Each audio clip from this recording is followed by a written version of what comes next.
Are we gonna do the intro?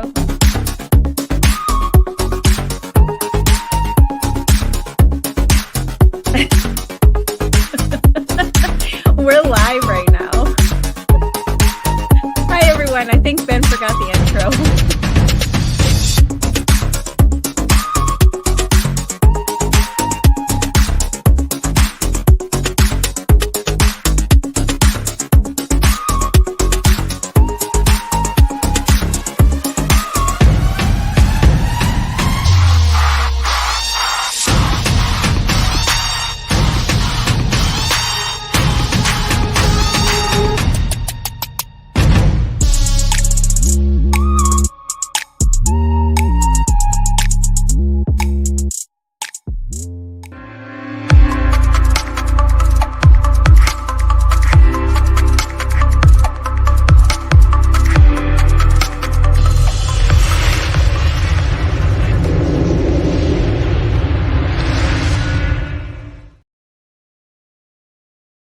Hey everyone.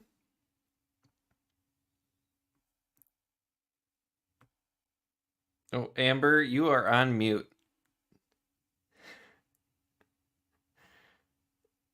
Amber, you're on mute if you're trying to talk. There you go. Now you're on mute again.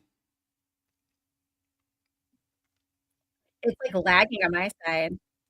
Okay, I can hear you now. We're good.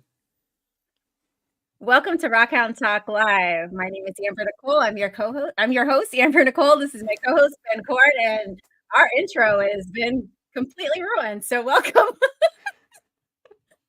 Oh goodness. Hey everyone. It feels Hopefully, like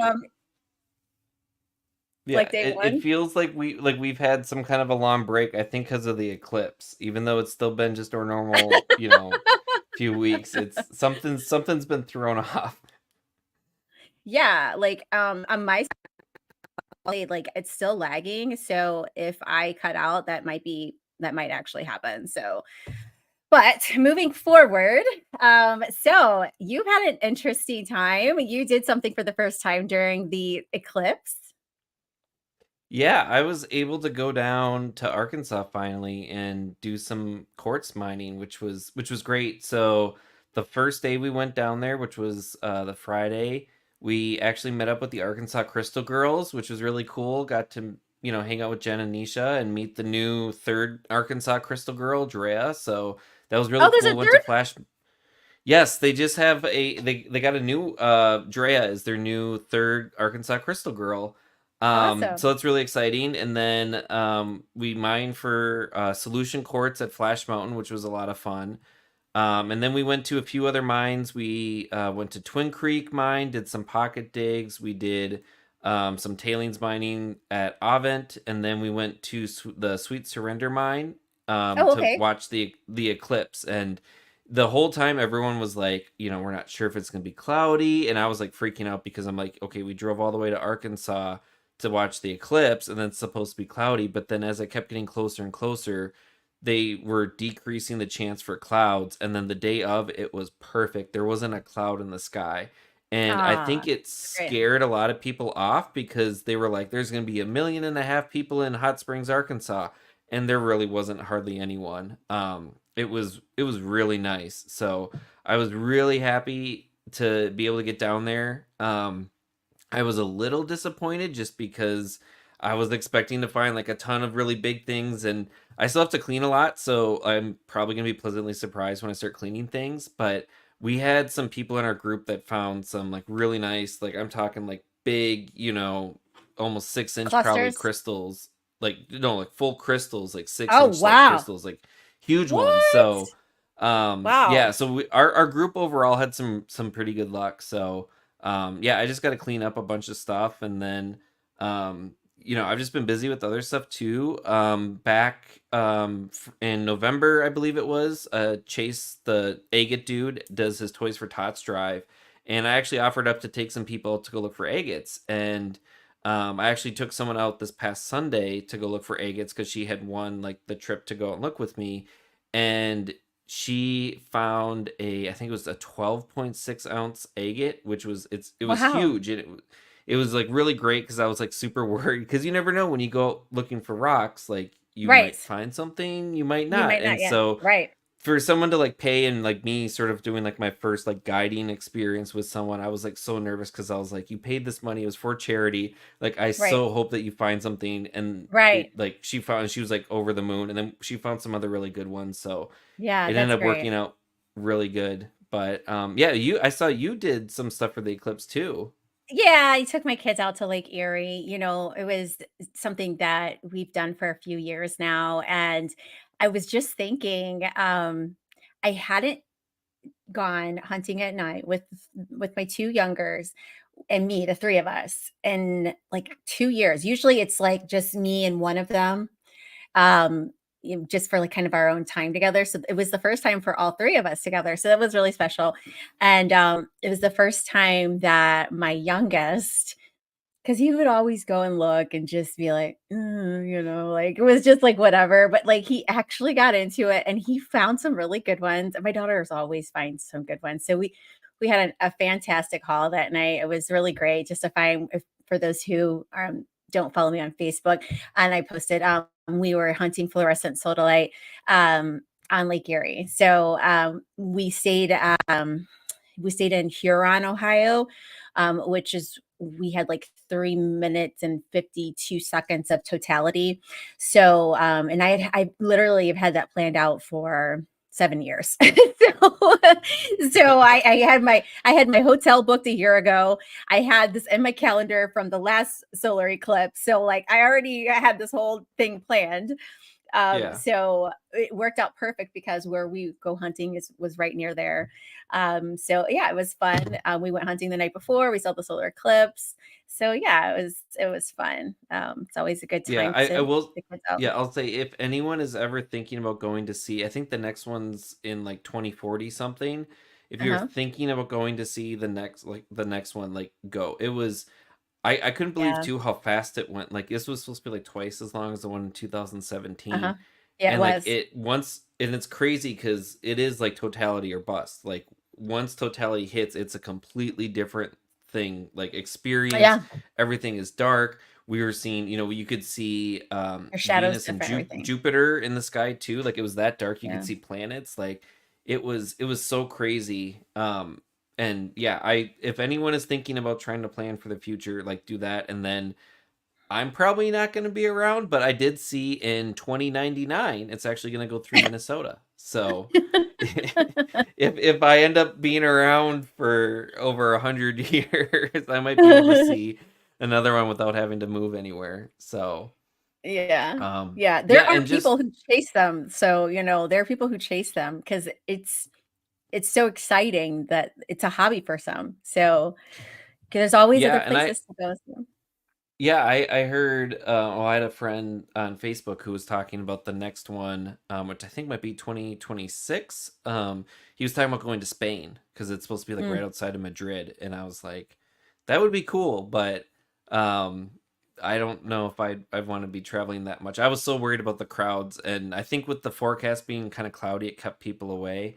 So I was really happy. Just Oh, like yeah, for I very Ohio, I much was like, "What?" yeah, I so much like to, mine and do things more like secluded.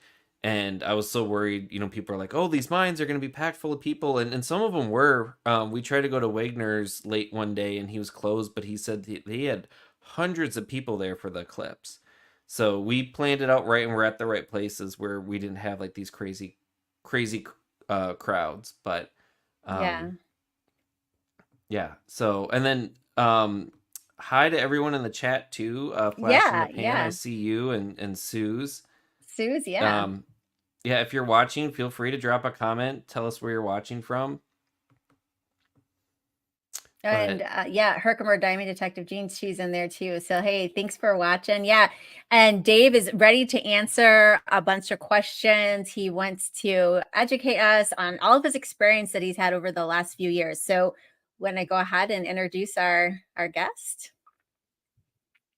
yeah, so our guest tonight, if you don't know, is Dave Varabioff. He is a owner of a gold mine, and he also mines and buys and sells gold.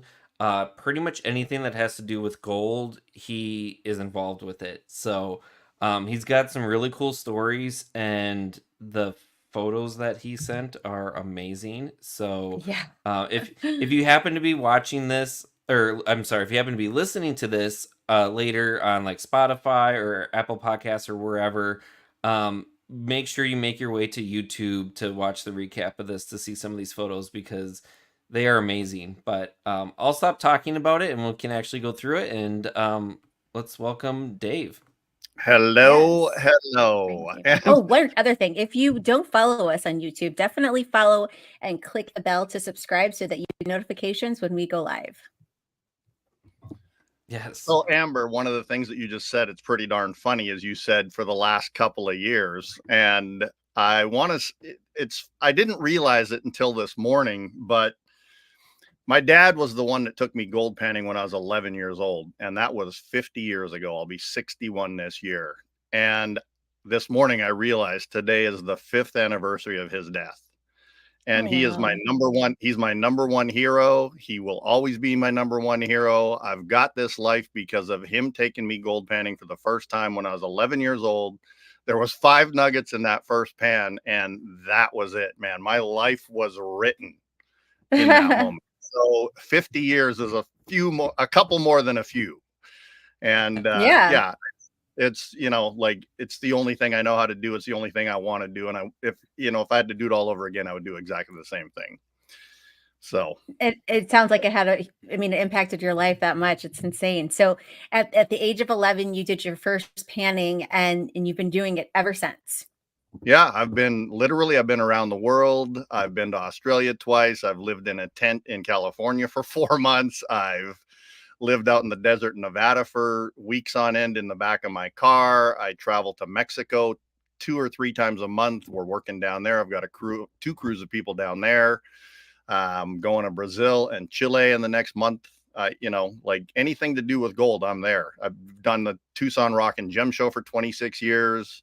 I own 4 mines, actually, Ben, not just one. And looking at buying another one in Arizona this spring or this fall. And yeah, so it's an interesting life. I've not worked a day for the last 30 years. I've been full-time in the gold industry, and I haven't worked a day in those 30 years. Well, you do work, but just not that kind of work.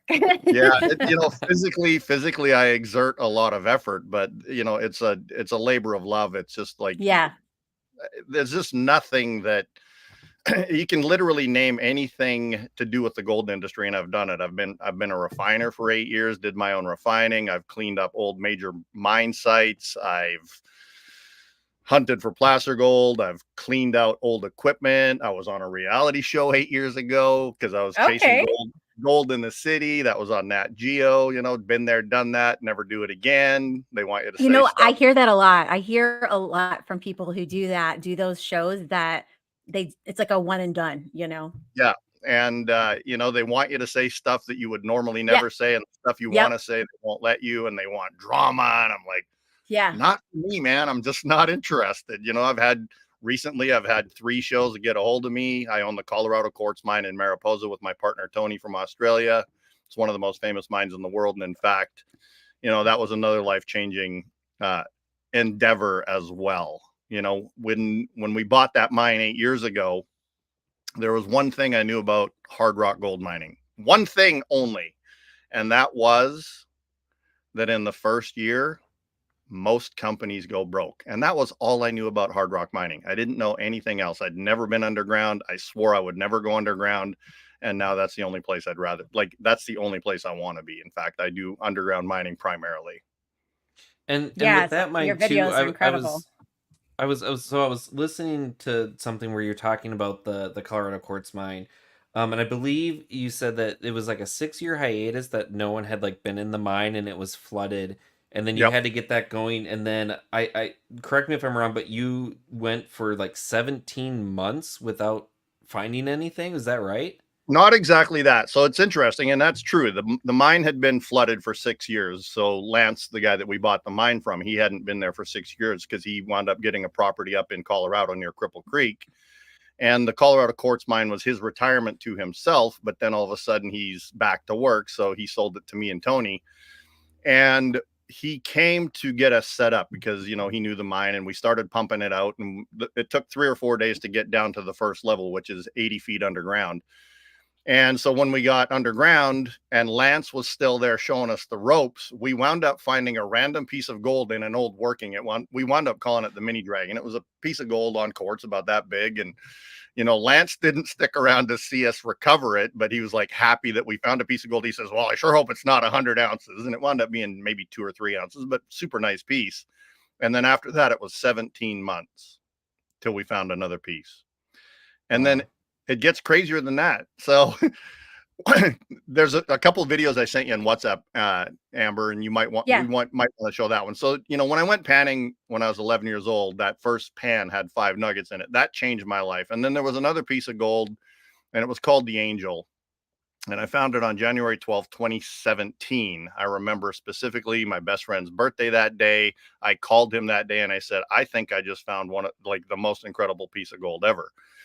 And it was a 1/4 ounce, and it sold for more than 6 figures. And I have now doomed myself to chasing the rarest, most elusive gold there is. So after we found the Angel, we were finding pretty good gold for about a year. And then on March 4th, 2020, which is right when the pandemic started, I found my biggest piece ever. It was 17 ounces of crystallized gold underground.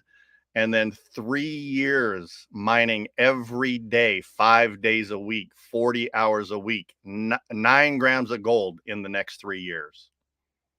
And that is that's the elusive nature of the rare crystallized gold. But I'm doomed. I have to now find something better than the Angel. So that's why I'm traveling all over the place. And I'm in a location now where we're very likely to, you know, I'm very likely to find a piece that's better than that one. And in fact, the funny thing is, haven't found anything here for probably 6 months, like nothing, not a speck, not a flake, nothing. But this afternoon, we did get a signal in the wall. It's very faint, which means it could be deep. It could be ground noise. I'm not sure yet. But right when we started digging in this spot, the excavator wound up having a fuel problem. So I had to run into Placerville today, bought some fuel lines, bought some, you know, so my hands are dirty because I was changing fuel filters right before I got on this podcast. So you're not in Mexico right now, right? No, I'm in Central California. Oh, okay. Because I didn't know if you were going to, so which mine you were talking about. Okay. Yeah. So I'm in Central California right now, up near Tahoe, Placerville area. So yeah, I'm going to Mexico Saturday because we started a brand new property down there on Monday. We got a D8 on site and they found 7 or 8 pieces the first day. But where we're digging down there, there's over 1,000 holes that are hand dug from hundreds of years ago, like 400, 500, 600 years ago. And some of these holes are 20 feet deep. They're 10 feet across. They're spaced out all over. And there's never been equipment in there or metal detectors. There's been metal detectors on the surface, but we actually now have leased the property to, you know, go in with equipment, and we're going to run a dry washer and then obviously detect everything we can with detectors. And, you know, they found pieces today. Go ahead, Amber. Oh, I was going to say, so I have a question. So you've mined gold all over the world. And I've talked to you for, you know, the last few months, and, you know, you're between California and Mexico. So my question is, of all the places in the world to find gold, why have you, you know, decided to primarily mine in Mexico and California? Well, California is arguably the place where the rarest, the most beautiful crystallized gold in the world comes from. For example, that's a natural gold crystal. This came out of the same pocket. Oh, it's incredible. This came out of the same. This is 23 grams. It's probably the best single crystal out of California ever. Like everyone that I've showed this to in Tucson, high-end dealers, museums and stuff, they're like, they swear it's Brazil, but I know it's not. This is better than the Brazilian gold. And that came out of the same pocket.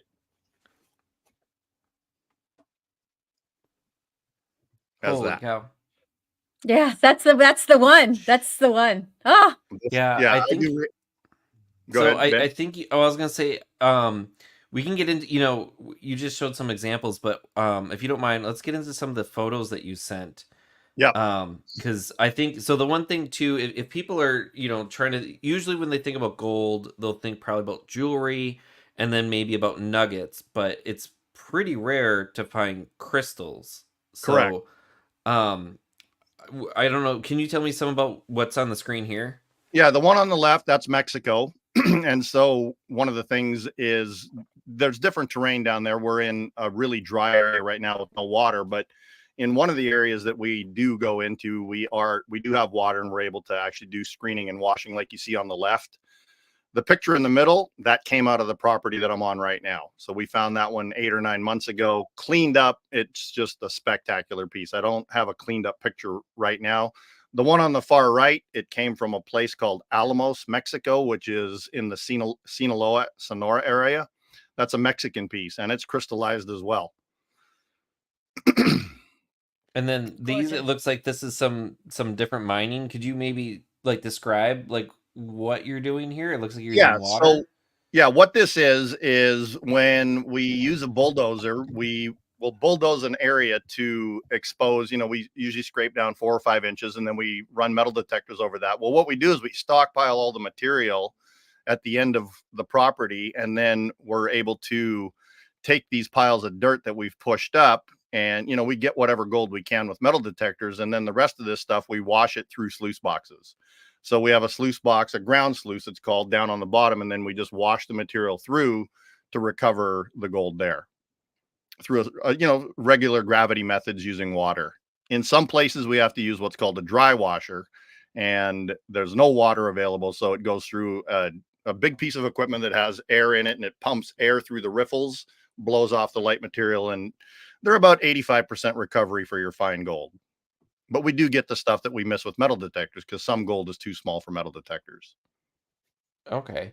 And we had sort of talked about this before we started, but s- so you posted about this on Facebook. And this is, you were saying, so this is like an example of just some of the crazy geology that's going on where you're mining.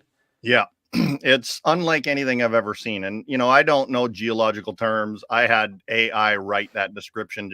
I said to AI, so, I've had a lot of flack from the geology groups on Facebook. They're like word salad and all that shit. And I'm like, yeah, like, I can give you basic definitions and I know where to look. I know what, where the gold typically deposits itself. So, this has so many different things happening. And the thing that I don't show in here is there are slick insides on this property too. Everything in this area was just boiling and moving and plastic and hot and wet. And, the carbon and the mica were leaching out of the solutions into the fractured cracks of the sandstone, the andesite, the soapstone. There's a layer of soapstone that's 10 feet thick. There's 7 different colors of soapstone. It goes from green to black to blue to white to brown to red. And we have decomposed hematite, quartz, and slate. We have banded slate. And the thing that's really interesting about this area is there's nothing that we've been able to definitively say, okay, this is the vein that we want to now chase, because the pockets are randomly throughout different strata. We're getting gold in the slate, we're getting gold in the soapstone, we're getting gold in the sandstone. Nothing in the andesite, even though there are some quartz veins going through it. And a lot of people might not know this, but andesite is seriously hard. It's a hardness of 7 to 8. It's like granite. And the Colorado quartz mine, which I own in Mariposa, it's an andesite dike. It's about a 12-foot wide dike in between the slate, that got thrust up when the North American and Pacific plates collided. This andesite is just fractured into just small bits and pieces and fragmented. And I've just never seen andesite do what this is doing here. It's just garbled up and everywhere. So the one question, And to clarify, I was going to say real quick, Ben, for people who are listening or watching, this is your property, your mine in Mexico, correct? Say that again. This is the mine in Mexico that we're talking about. Well, this is Central California. Oh, okay. Yeah. Yeah. So, okay. Yeah, so what's kind of blowing my mind as a geologist and knowing about how crystals form Yeah. is you need to have space. So they need to have space to be able to grow into. So you think about like a geode, it's hollow because it's got space and the crystals grow into it.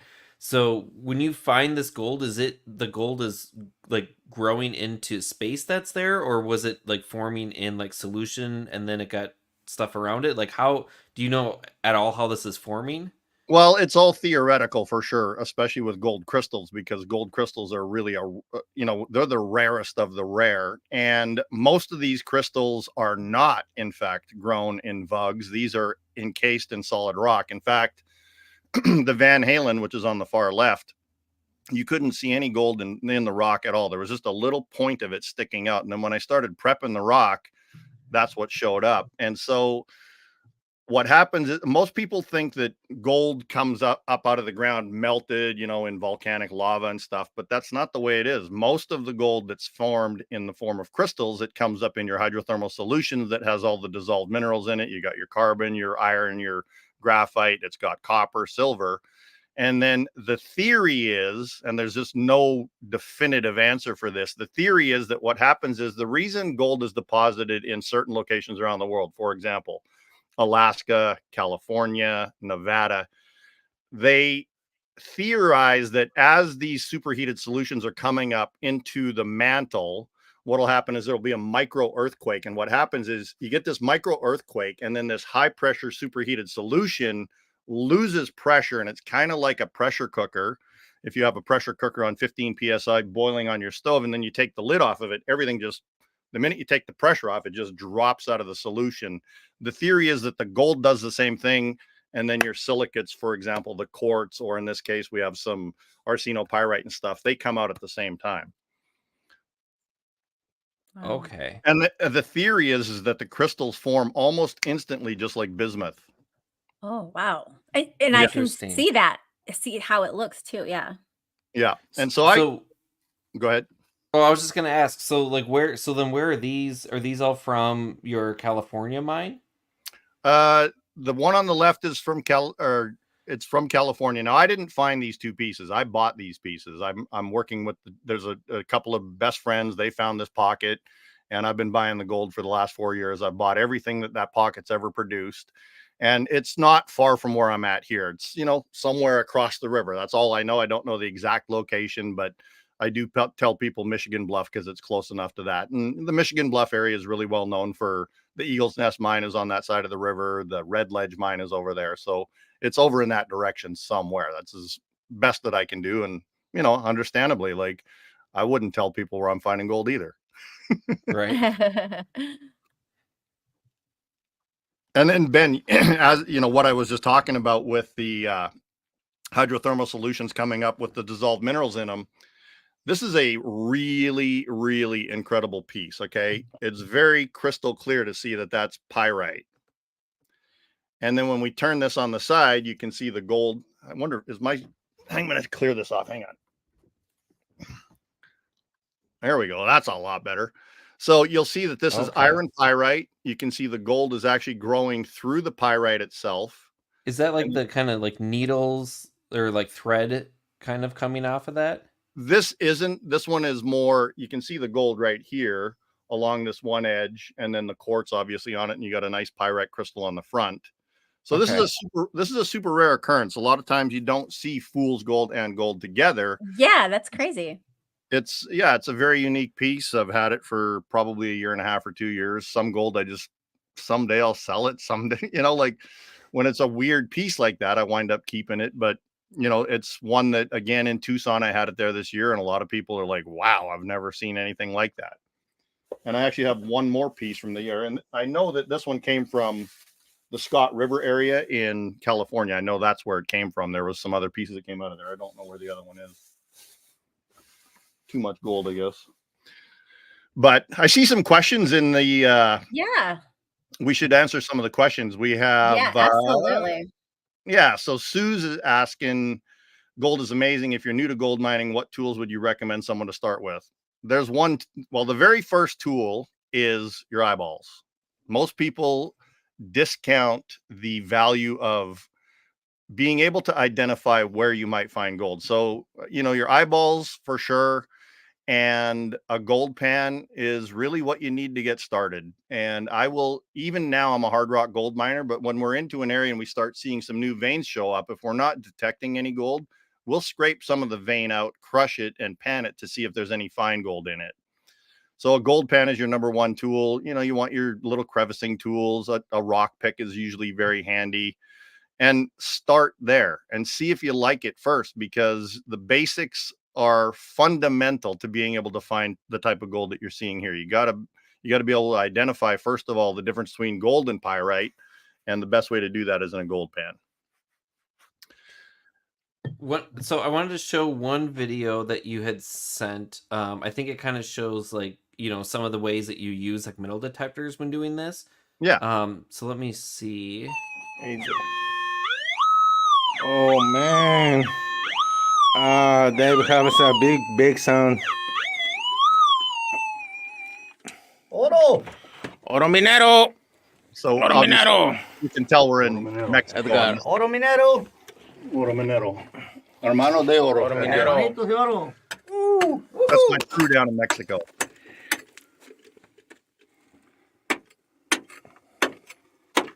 It's a big sound. That's quartz right there. Yeah. Really? Yeah. Very hard. Yeah. Oh man, amazing. Granite and quartz sulfides.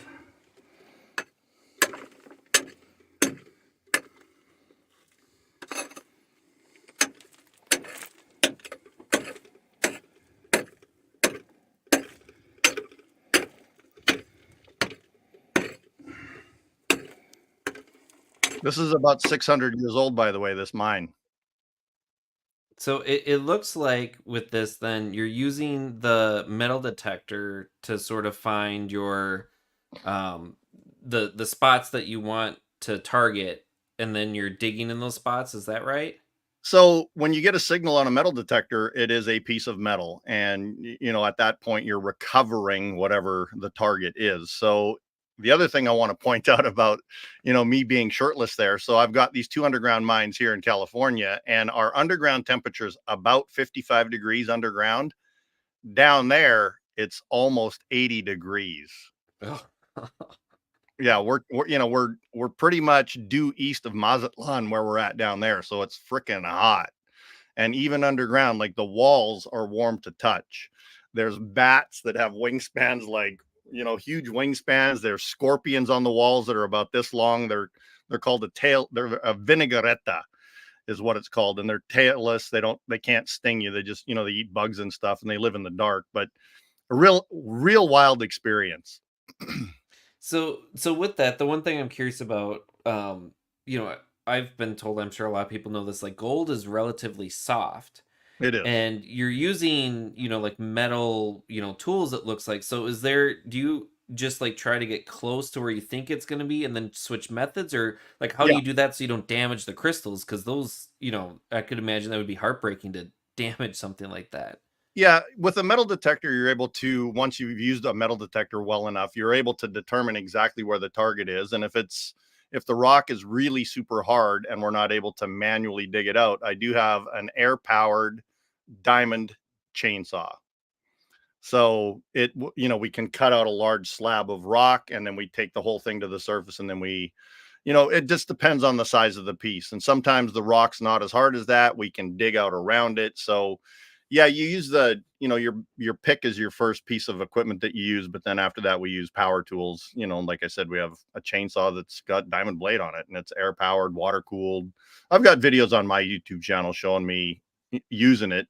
And in fact, the first time I ever had to use that saw, it was Super Bowl Sunday, probably in 2016. I don't care about football, so I was underground working, and I found that was the after the 17-month dry spell, that was the piece that we found. It was called the Super Bowl pocket, and I used the chainsaw to cut that piece out. And so I've got videos on my YouTube channel showing me use that thing.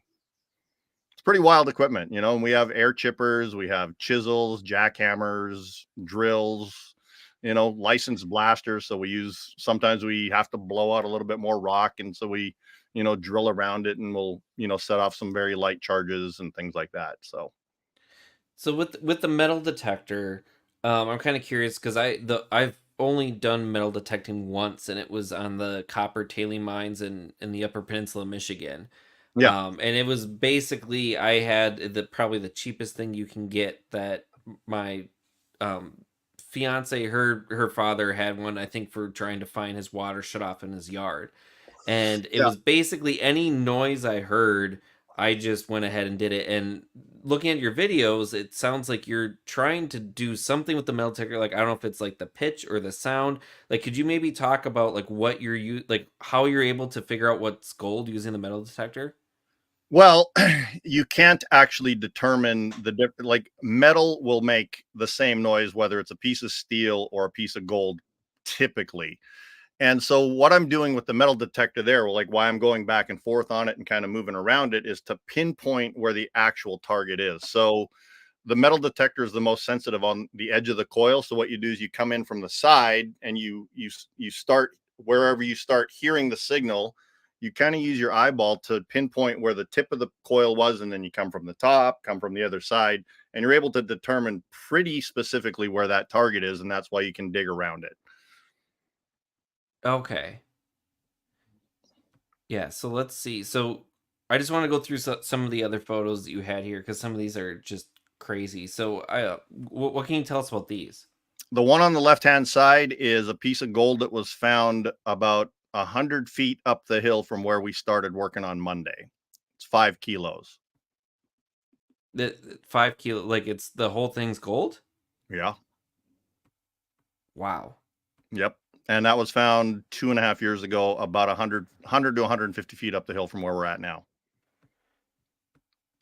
And you said, was that underground? Couldn't That was remember on, what you it was only 3 inches. It was only 3 inches deep. So what'll happen is, as a geologist, you understand that, the natural processes of erosion, gold is formed in the ground. Like it comes up from the mantle, gets thrust up when the mountains push up, the hydrothermal solutions come shooting up. And then as the geological processes naturally occur, the gold will erode out of the rest of the mountain and it'll start rolling down the hill. When you find nuggets and stuff in the streams, that's, originally that stuff was underground millions of years ago. And then it gets naturally worn through, being in water and being tumbled and gravel and rocks going over it. And so then a lot of times you'll find, like in Australia, for example, that it's flat. You go into Western Australia, man, it is flat as far as you can see. And the gold is laying out in the flat areas because the theory is, again, in Australia, is that at one time in Australia, the mountains were higher than the Alps in Australia. And then they've all been eroded down into just a flat desert, hundreds of miles. It's just flat. And the gold is just laying out in the desert wherever it eroded out of those mountains. Wow. Yeah. And so Flash in the Pan was checking I 5 did say kilos. yeah, I did say 5 kilos. Wow. That's And 165 ounces. jeez. And what are these other two photos here? Are they Those are the same? those are the same piece, actually. That's two views of the same piece, and that's a piece of crystallized gold. It's been in the water. You can tell by the rounded edges on it. It's slightly worn. It's not as sharp as the Van Halen or the other crystal that I showed you, but at one time, before it wound up getting into the stream beds or the river or whatever, that one would have been as razor sharp edges. And this one's from Yukon, Canada, actually. Oh, okay. Yeah. The one on the left and the one in the middle, that came from the property I'm on now. That was the last piece of gold we actually found about 6 months ago. The very last piece we found. Still have it. Okay. And And then the one on the right, that's a piece of Yukon gold. I've been buying and selling gold. I don't know when I bought that one, years ago. And, I buy and sell a couple 100 ounces of gold a month. so with these, like I'm noticing some of them, they've got like some slight color variations. Is that something that's just because of like the dirt or the purity, or like I'm guessing the one on the right's been kind of like tumbled a little bit? Like what's causing the color differences? Well, again, so gold is never pure when you find it in nature, ever. It's always got, well, that's not true. Australian gold is about 99% pure. It's typically the purest gold on the planet. So it has sometimes just a little bit of silver in it. But when you get into the Alaskan gold, it'll have copper alloyed with it naturally, silver with it.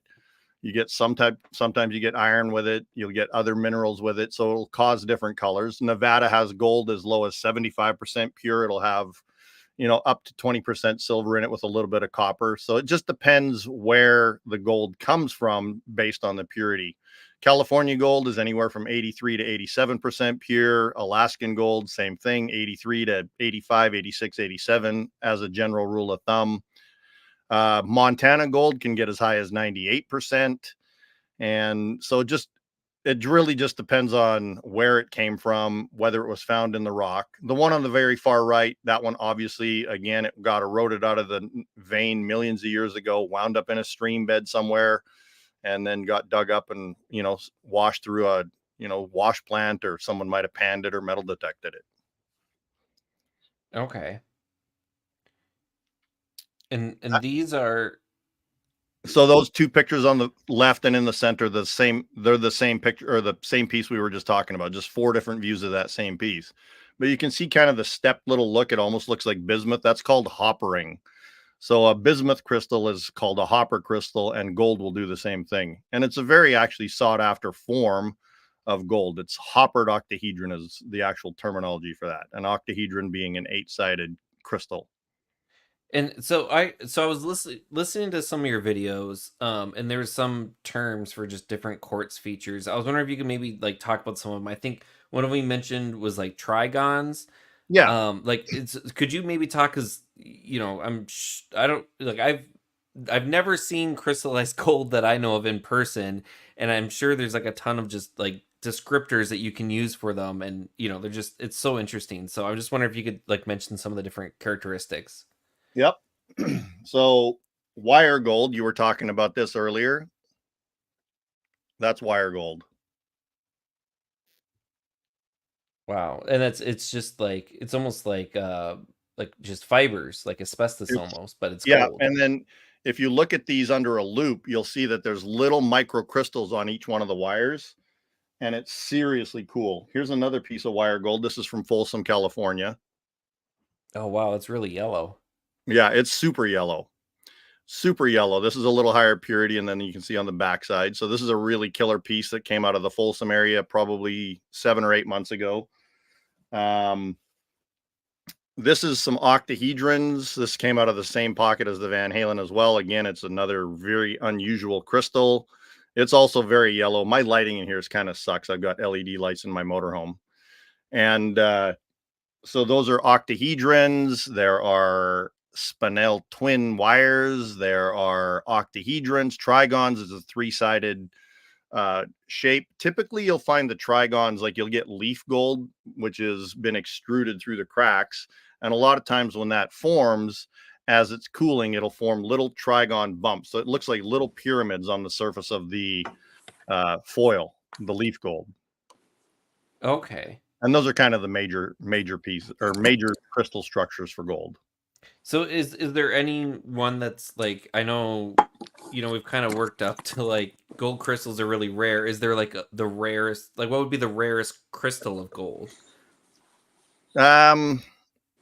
Big razor sharp crystals are, your best. So there's not one in part. Like, here's the other thing that's interesting about that is, collectors are the ones that usually buy this kind of gold, because it's far beyond the price of gold. None of this stuff is even close to the price of gold. And collectors really have the type of gold that they prefer. So there are some collectors that collect wire gold only, or there's some that will collect gold on matrix only. Like this crystal being as killer as it is, if someone wants a piece of gold on matrix, and a lot of collectors do, they wouldn't buy this even as incredible as it is. This would be an octahedron or a deformed octahedron. This is a hopper crystal. You can see the step sides on it. So, just for example, this is 26 grams and it's $50,000. Wow. Stop. Holy crap. Yeah. Wow. Yep. That's crazy. Yeah. And so that's why I'm doomed, right? Like I'm chasing the most elusive gold, but I'll go 3 years and not find anything. And then you find a piece that pays for the next 2 or 3 years. Like all the gold I find when I sell it, it's just so I can keep doing what I love doing. So how do you decide when, you said you're getting ready to buy another mine? How do you decide that this is the mine you're going to buy? gold. And the mine in Arizona has got really wild crystals too. And I'm going to keep that a little bit under the wraps for now until we make the deal or not. But it has a really wild type of crystallography as well that I haven't seen before. They're really interesting. Dodecahedron, 16-sided or 12-sided crystal, 16-sided crystals. And they're very unusual. Ben, I know I had to switch over to my phone.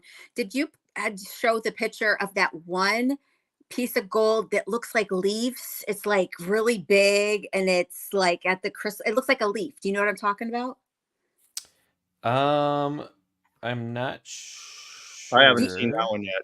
Oh, yeah. No, it's coming up. Yeah, let me go back to some of these photos because some of these are just nuts. So what can you tell me about these? And I guess this kind of too, I guess, goes back to what I was talking about color. Like you can kind of see, like I'm guessing, are these from 3 different places then? They are. So the one on the left is from Round Mountain, Nevada, and you can see that it's a paler color. And some of the gold from that Round Mountain mine had a higher silver content. But silver also really does help form crystal types that you wouldn't get otherwise. And if you've ever seen natural silver crystals, they do some really wild things. So it does kind of have a little bit of an influence on the way the gold forms. This is probably 18 to 20% silver in that one. The one in the middle, that is from Liberty, Washington, believe it or not. It's from the Ace of Diamonds mine. Maybe I might have that one here. Let me just check.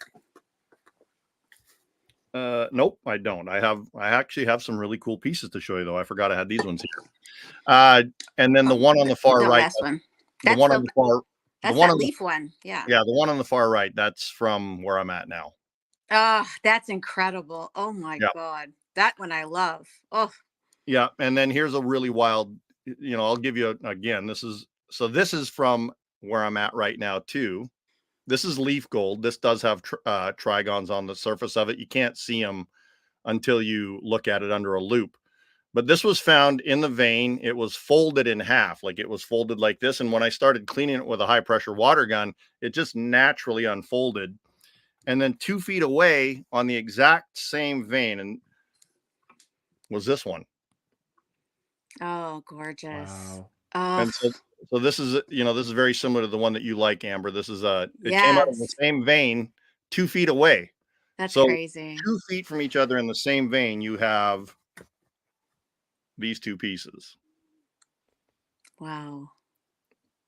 And that's why I love the crystallized gold so much, is because when you get a signal, it's gold, but you don't know what it's looked like. And it's like I don't know, it's like playing a slot machine or putting a quarter in a gumball machine, hoping you get your favorite, like you just never know what it's going to look like. Right. And so that's why, like, every single time I get a signal, whether it's a big or small signal, I never know what it's going to be. So, it's crazy. The one on the left, I don't know. That's probably an Australian piece. I don't remember that one specifically from many, many years ago. The one in the middle, that's another piece from British Columbia. That's from Atlin, British Columbia. And then the one on the far right, that is my partner, Tony. That's his nugget. It's not mine. It's from Australia. It's 84 ounces, I believe. He had that one. Fucking crazy. Yeah, he had that one. Yeah, he had that one in Tucson this year. So that's an Australian nugget. Tony, Tony Fraser. I met him 25 years ago or 26 years ago in Tucson. We immediately hit it off. When we bought the Colorado Quartz mine, he called me. And, I've just every year, like I've been to Australia twice. I went and stayed with him for 17 days. We looked for gold. And, Tony has the best Australian gold out of every other dealer out there. He's dealt with some of the most famous Australian nuggets that are out there. In fact, he owns a piece of gold called the Thunderbolt. It's 117 ounces. It's like, this tall. He carries it around. When he takes it into the show in Tucson, it's in a violin case. Wow. That's crazy. So with these, like you mentioned, they're nuggets. So for something to be a nugget, does it have to be like a placer? Or like, I guess, could you maybe explain the difference between like a nugget and then like the crystals? Yeah, for sure. So nuggets are typically, again, all this gold was originally formed underground. It came out of the vein somewhere, wound up in a river or a dry desert somewhere. It was, it's just not in place anymore, not where it was formed. It's now in place where it got to by being eroded out of the original source. And so nuggets are pieces of gold that are not in the lode or in the vein or it's not just quartz veins that gold forms in. And then anything else would be either considered lode gold or specimen gold. So you get a piece of gold in quartz. It might not necessarily be crystallized. It could be what's called crystalline. And there's a differentiating Okay, weight. yeah. Yeah. So crystalline gold is gold that's still in quartz, but it doesn't have geometric structure. If Okay. we refer back to the piece that you said that you loved, Amber, you Mhm. can see actual geometric structure to it.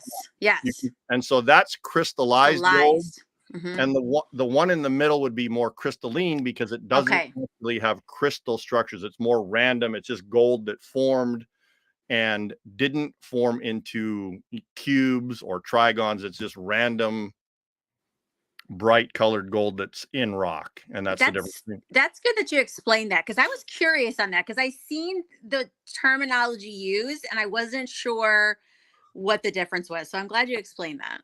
And here's a really good way to actually frame it in a way that people might understand it. Carbon is a mineral that is, our bodies are, a huge percentage of carbon. It's one of the most abundant elements in the universe. And in its non-crystallized form, it's got a value of, like pencil lead is very cheap. Carbon is very cheap as a general rule of thumb. Now, when you get into the crystallized form, I'll ask you, Amber, I'm going to ask you specifically. I know Ben knows what the crystallized form of carbon is. Do you, Amber? Do you know the crystallized form of carbon? Diamond. Yeah, diamond. You're 100% spot on. I'm like, is this supposed to be a trick question? That's not a The trick top question. quiz. There's other people that might not know. Right now, if Okay. you think about the price difference between carbon as the mineral, the black mineral that we all know that you cook your steaks Right. with, and a diamond, it's drastically different. And it pretty Right. much, it's the same in the mineral world. It's like quartz crystals are worth more than just white bull quartz. Right. Any crystallized form of a mineral is rare for one, and then obviously a lot more valuable. And I'll just say, like, I mean, maybe in the gold world, but like, like rockhounds in particular, I would say that most of us don't know that there's like crystallized gold. Like, I think that's Yeah, really cool. most people don't. A lot, and it's like I said, I'm doomed. It's like I wake up thinking about crystallized gold. I go to bed thinking about crystallized gold. I go to bed thinking about crystallized gold. And I do the nuggets to pay the bills because, again, I'm on a 6-month dry spell, but today maybe we do have something. I'll know here after the podcast. I'm going to run down with the metal detector and see if our signal's a little louder. I heard the excavator running about an hour ago, but we haven't found anything for a while. So, I think it'd be kind of fitting that today would be the day that we do find a piece because, 5-year anniversary of my dad's death. And Well, as a tribute to him, it would be just great to find one. Yeah. Wouldn't it be? Yeah. Yeah, that would be great. I will say, going back to your crystallized mineral, I will say that is true for most, but I can definitely think of one that it is not true, which for some reason people have been arguing about this, but ice is a mineral. It fits Well, yeah. all the Of definition course it is. Yes. of a mineral. So It's- I'd say how did 20 you bucks. say- I'd say, 20 pounds, you can get about $4 for a bunch of ice. So Have you tried to buy ice in California lately? It ain't I have $4, I'm not. telling you right now. We do have a question from the Herkimer Diamond Detective asking about she wants to try gold panning.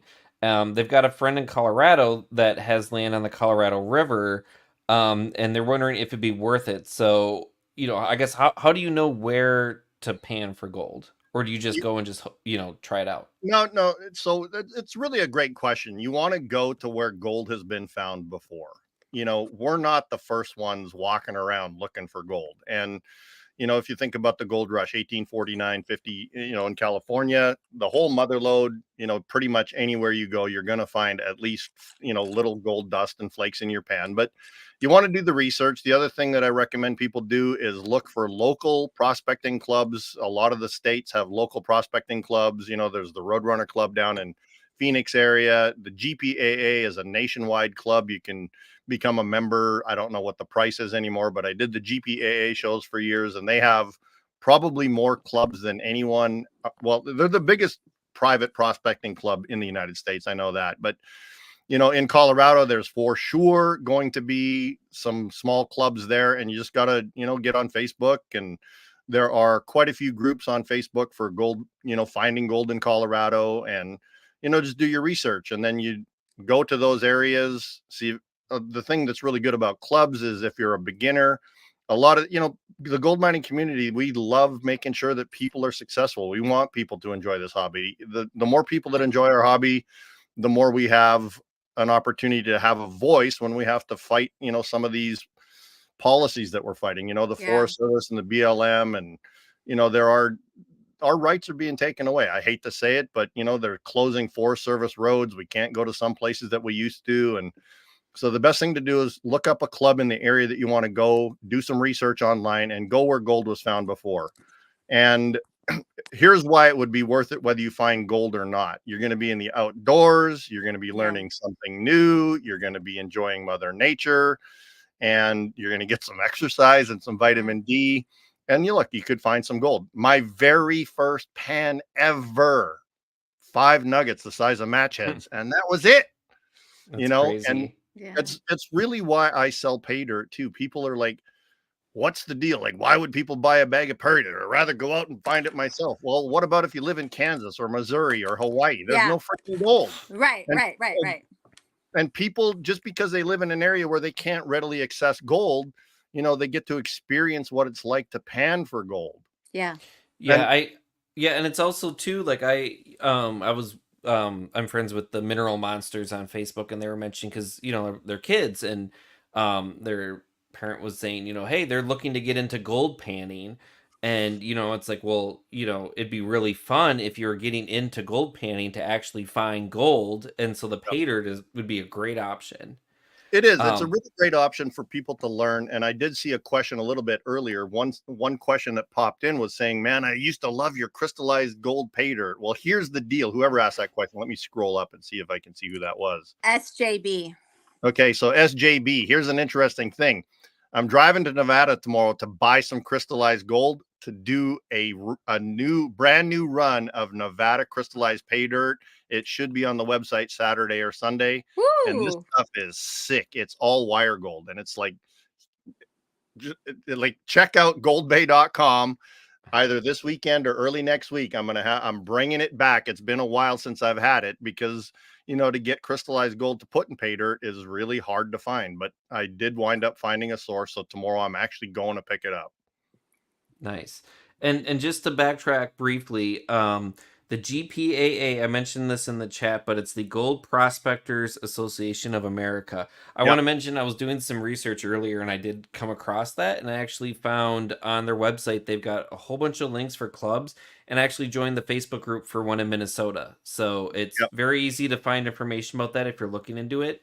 And also, we were talking about access for lands. If anyone's interested in getting involved in protecting access to public lands, the American Lands Access Association, or ALAA, is a great resource. A lot of mineral clubs that are part of the AFMS, the American Federation of Mineralogical Societies, are also members of the ALAA. So if you're interested in, they're the ones that have published a lot of stuff about like the Mojave National Monument or whatever it is in California, that they were going to be expanding their reach and basically not allowing rock hounding in certain areas of California. They were very adamant of, publishing information, here's BLM meetings, and, really policy driven stuff. So if that is interested to you, then definitely look up the ALAA as well. Yeah. Another one to look up too is PLP, which is the Public Lands for the People. So I met Jerry Hobbs 26 or 27 years ago. He originally founded it. He passed away a few years ago, but it's a really great group of people, and it really is about protecting the public lands for the people. So plp.org, I believe, is what it is. Just look it up. It's PLP for sure. And they're all also very instrumental in helping small scale recreational miners, hunters, fishermen, off-road enthusiasts, things like that.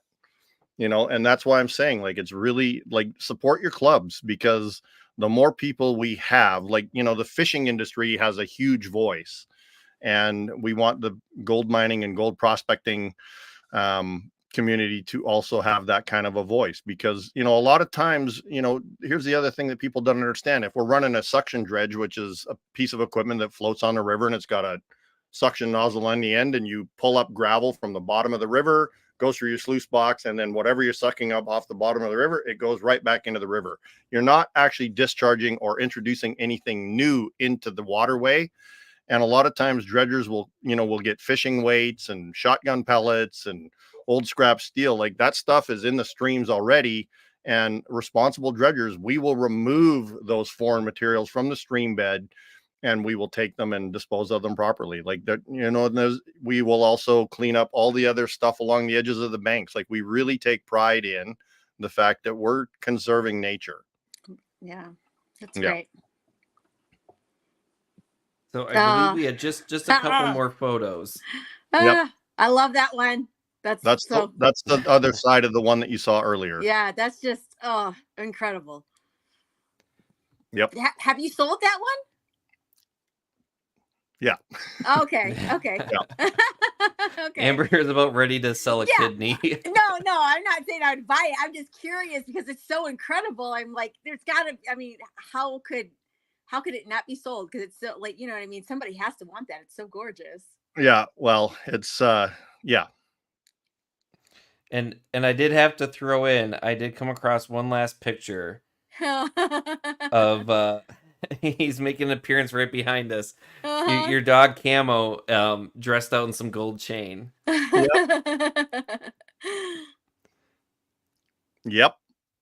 And then my dogs are on the road with me. My old guy's sitting here beside me. He's 17 years old. He's deaf and blind. Oh my gosh. But he still gets around. His nose works real well. He goes almost everywhere I go. Oh, that's sweet. And he's got 250,000 miles on him. Oh my gosh. He's been to Mexico 10 times. He's been to Canada 10 times, all over Nevada, California, Washington State. Like, this dog has been around. So he'll be 17 in August. So question, I know that you have your mines that you mine. Is that the only place that you're mining is your own mines? Pretty much. Yep. Okay. That seems pretty obvious, but I just didn't know if like you were like, you know what? No, there's this one place that I always like to go to, but okay. Yeah. And so, part of the deal is people are saying, well, why are you doing anything down south? And it's because, like I said, we have these long dry spells and I got to pay the bills. So, we're able to pay the bills with doing the other type of mining. And again, I'm not on site down there very often. I go down like every couple of weeks, but I've got a great group of guys. My best friend, Danny, he's down there. My friend, Joel in English, Joel in Espanol, great guys that I work with down there. My Spanish is good. And, the Mexican community and the Mexican miners are just like us. They're just as loco. They run metal detectors, modern equipment, and they get it all, man. I've seen the videos. Yeah. Like I went down about a month ago, maybe 3 weeks ago, to just go in and, do some metal detecting behind them. And I only found 2 little pieces. They didn't miss anything. These guys know what the hell they're doing. Yeah. So Diana asked where in Mexico do you, not like that specifically, but is there a city that you, do you know where Puerto Vallarta is? Not me personally. No. Yeah. It's down on the coast. Anyways, I'm nowhere near there. Okay. We're following you. Yeah. What was I gonna, okay. I asked you this in our first conversation. So you were actually talking about, when you're talking about like placer gold and and veins of, talking about where gold is at, and you were talking about the source. Yeah. So when we're talking about that, how a concept out there that gold is not from Earth and that it's like extraterrestrial. Can you kind of elaborate a little bit on that? Yeah, it's funny. About 2 weeks ago, I actually did a really interesting video about, and again, this is all theoretically. There's just no other theory besides this one. So when the Big Bang happened, if we still go with the Big Bang theory for the start of the universe, in the moment of the Big Bang, the universe was 75% hydrogen, 25% helium. And then all of that dust and these molecules of hydrogen and helium, they went out into the universe, and then gravity started to pull them together. And then as they started to clump together, they started forming, smaller pieces of matter. And what happens is you get what's called nuclear fusion. And what happens is nuclear fusion starts to generate heat and energy, and then the helium and hydrogen molecules, they'll start to form into heavier elements. And in fact, what'll happen is you'll get these supermassive stars that are 10 times bigger than our sun. And the heaviest element that can form in a star is iron. On the Okay. periodic table of elements, iron is the heaviest metal that can, or the heaviest element that can be formed from a star that goes into supernova. And then Okay. what happens is when you get a supernova happening, you get what's called a neutron star, because the star collapses back in on itself and will create a neutron star. And when you have two neutron stars that get in proximity of each other, they will collide, and what will happen is they explode again into a huge explosion. And what happens is that releases an abundance of electrons into the universe. And then these electrons will collide with other molecules that are out there in space floating around.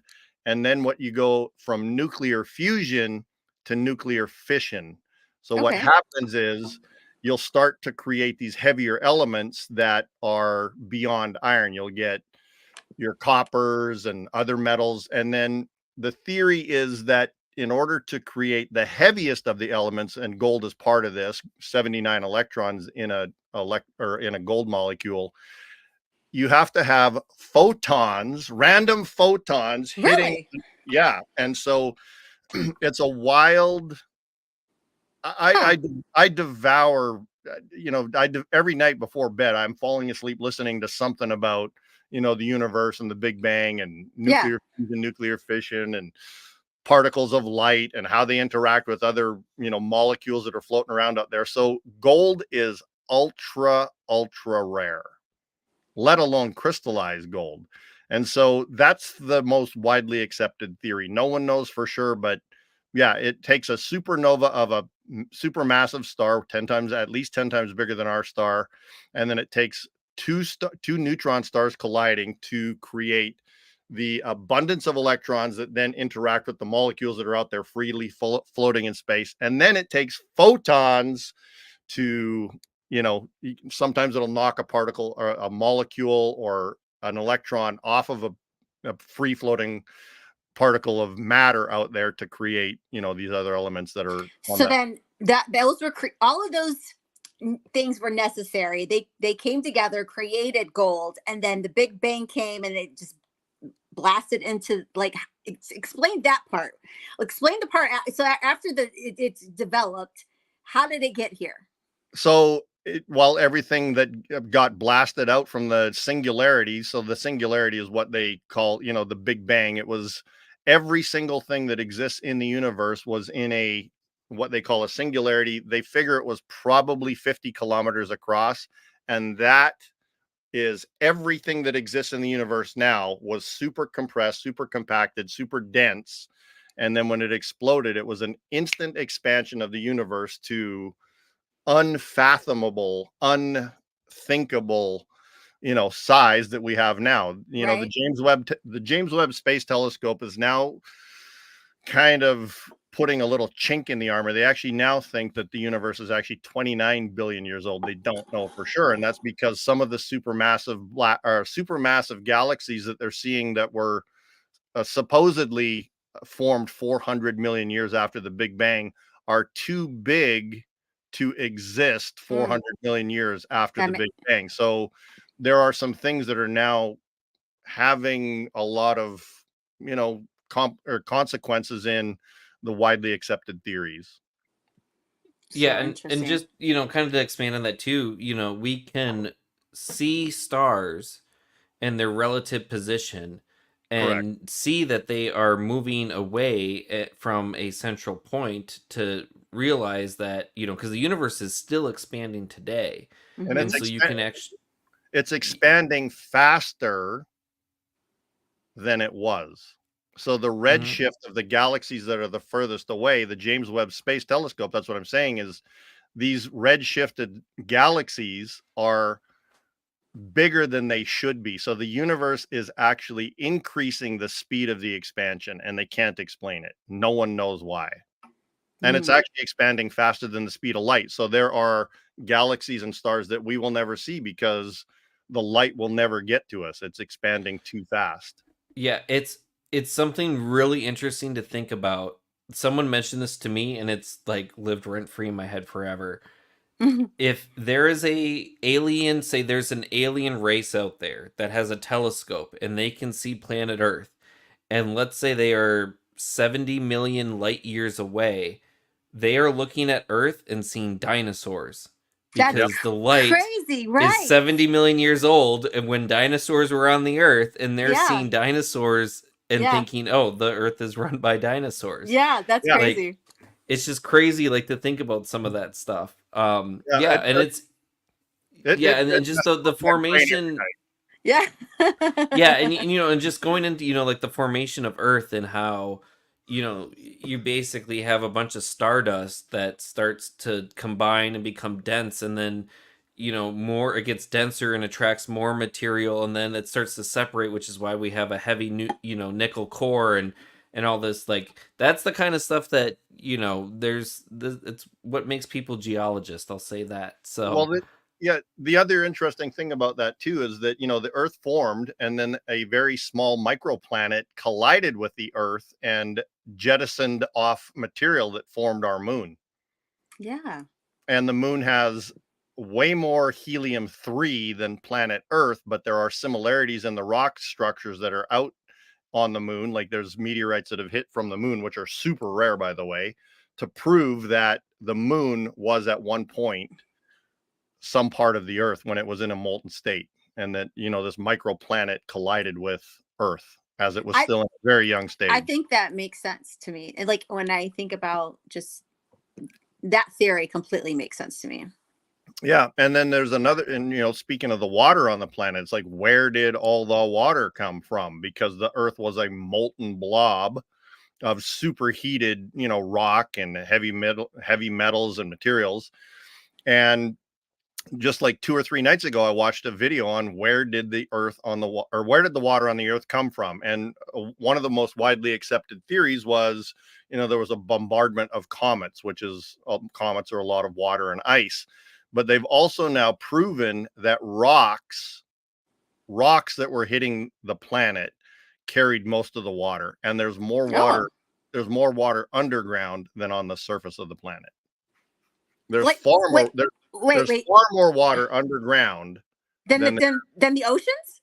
yeah, far more. What? Here Now that's interesting. they theorize as much as twice as much water in the mantle and down to, where it's molten. There's more water underground than there is above ground. Wow. Yeah. Wow. That's interesting. yeah, and it's I mean, not to get too derailed on all of this planetary stuff, but I know the one thing I've been following, like the one thing I can get lost in, because it was like sort of a dream of mine when I was younger, is to work with NASA and be an astronaut and all this stuff. But yeah, that's cool. if you can find some really cool people that work for like JPL and NASA on like Facebook and Twitter and stuff, that they are just like, they're not at the top and they're not, but they're just like really interested, in the stuff that they share is so cool. Like all the stuff about Mars and how they have so much evidence that there was water on Mars and it was flowing and causing all of these landforms.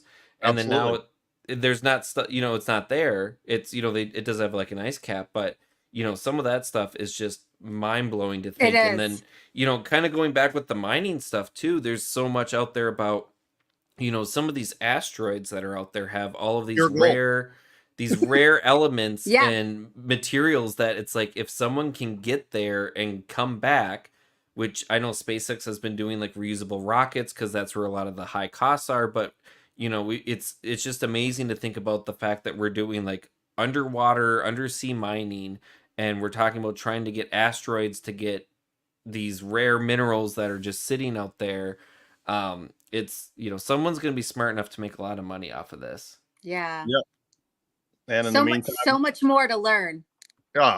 And the thing is, I've been doing this 50 years. I learn every day. In fact, when we got this signal earlier today, I'm like, I would have never picked this spot to be one of the spots where there's gold. And that the rule of thumb, there is this saying in the gold mining industry, gold is where you find it. Okay, can I ask a question about that though before you Yep. go on with that thought?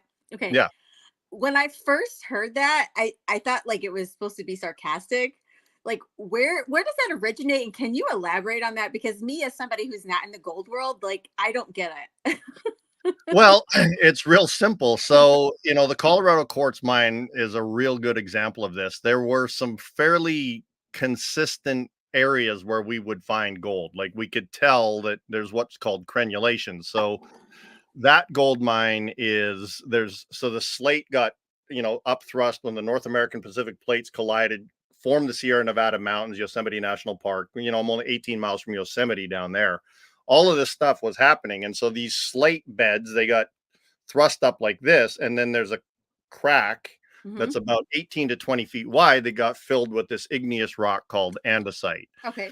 And then as the andesite started to cool and fracture and crack, which, hot rocks, as they're cooling down, it does that. And so what would happen is there's these little ripples that would happen in the andesite.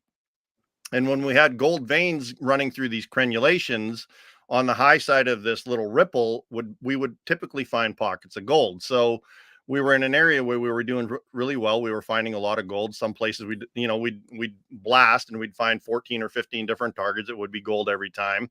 And then we would blast the next time. We would blast a little higher up, and we would think for sure there's going to be gold there. Boom, boom, boom, boom, boom. No gold. Nothing. I've got a video on my YouTube channel, and I think it's called the November 24th Pocket, or Discovery and Recovery of Rare Gold Crystals, or whatever. Was that like 2019? Probably right around there. It's a 47-minute video, 47-minute long video. It's really unedited. I swear a lot in it because I'm excited as fuck when we find this gold. I found one of my favorite pieces of gold. I called it the November 23rd Pocket. It's one of the most beautiful gold crystals I've ever seen. It was on a quartz crystal. The gold was super bright, and you can see us recover it underground. And I spray it off. I spray it off with a little, like a water sprayer type thing. And you just see this thing just go crazy, brilliant gold. And it was one of my favorite finds because I found that in a spot that I didn't expect to find it. So that's where the old adage comes true. It's where you find it. Not where you expect to find it. A friend of mine, his name is Nico, probably 3 or 4 months ago, he had never really been looking for gold in the red, the iron rich soil that we have here in California. Australia is famous for it as well. Arizona has a lot of it. Down in Mexico, there's a lot of it. Red soil, we're looking for that. But he was not typically looking in those areas. And he found just a stunning 4-ounce gold nugget, very shallow. Place that he would have never thought to look until he saw some of my videos. And so again, it's like you want to go to where gold was found primarily. But here's one thing I can say about that. This is really perfect. I just thought of this. This is for the beginners primarily. When people go to an area where gold has been found before, a lot of times people will go right down into the stream, and they'll be digging in the bottom of the creek and putting that into their pan. And then that is not recommended. And here's why. When the gold is in the waterway or in a stream or in a river, you got to realize it's been there for hundreds or thousands or millions of years even. And gold being 19.3 times heavier than water, specific gravity is 19.3. It is at the very, very, very bottom of all that river gravel. You can find what's called flood gold, which is, if we had a really high runoff this year, you'll get some smaller pieces of gold that are typically in the riverbed strata. But if you go to an area where gold has been found before and you're working beside a stream, what you want to do is you want to work away from the water and you want to try and find exposed bedrock. And you want to crack the bedrock open. You want to break the rocks open. You want to dig out the cracks. And so you want to be away from the water where you can actually recover all of the material that goes deep into the cracks of the bedrock. You want to look for any little depressions, or you got to realize that the river and the stream are where they're at now. But 1,000,000 years ago, where was that stream when the gold was deposited? So if you look at most of these gold mining shows, you're going to see that they're not working in streams with their excavators and their bulldozers and stuff. They're way up away from the waterway. They're in the old ancient channels, the old tertiary channels, the old tertiary gravels. You know, when we were covered with ice because of the last ice age, the glaciers, they pushed a lot of this gold from way up north, from Alaska, northern British Columbia. All that stuff got pushed and scoured along, but you know, that was 1,000 feet higher than the riverways are now. So you want to look in the areas where there's exposed bedrock, and you know, metal detecting in those areas is good. And even with your gold pan, go crack the bedrock open that's away from the stream. Yeah. And scrape that stuff out. And that's also something I've been telling this to people too, like looking for agates, especially in Montana. There are so many old deposits from the Yellowstone River and some of the areas where the ice sheets have been pushed down that if you get outside of the riverbank, you can find some really great deposits that people don't look for because they know it's in the river. They know that there's gravel there and that's where they go. But when you go to, like, I've shown people maps and you can see on the satellite image this old gravel deposit, this oxbow of where the river was, and I've been there and I've looked, and it's full of cactus, and it's not entirely fun to hike through sometimes, but it's full of agates. And it's the same that every year our mineral club goes to Montana and we go to a private ranch, and everyone goes through this creek bed. The first year I was there, I started going literally up a hill. And on one hill, I found, I want to say 3 or 4 agates, and one of them was over 1 pound, and the other ones were over 2 pounds. And it was all on one hill. And I keep telling these people, like, you don't need to know everything there is about geology, but if you look for where, like, the water has been, or where, you know, everything has been, you can get to places that people don't get to and find, you know, and it doesn't have to be agates or gold. Anything that's been washing down out of those mountains, whether it's, you know, sapphires or topaz or, you know, whatever it is, you can find that. Yeah, if you can understand where things were, then you can understand where things are just waiting for you to get there. Yeah. And, you know, one of the things I want to say about what you just said too, and this is again for everybody that's listening, Google Earth. It's an incredible, incredible, incredible tool. Like, I cannot emphasize how much time you can save yourself. Use Google Earth. If you're going to a gold bearing area, man, like, use every bit of Google Earth on the area that you plan on going in. You can see your outcroppings. You can see quartz veins coming out. Like, Google Earth has super high resolution.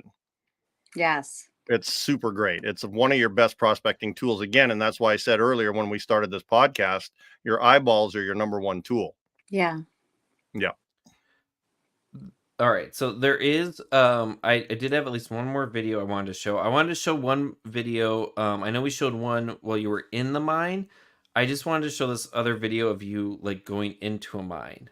This might be a couple minutes long, but I wanted to show this one because it's a little bit crazy. Yeah. Matando la mina. This is the same one in Mexico. This is crazy. Just crazy.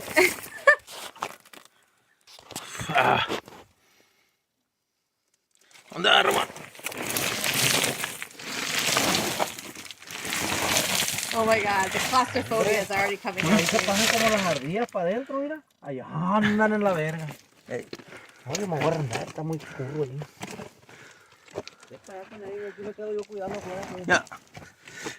Ahí está el detector. This is wild. Yeah. That's where I love being, man. It's just wild. And these are all just hand dug tunnels. Yeah, this is probably 500 years old. That's crazy.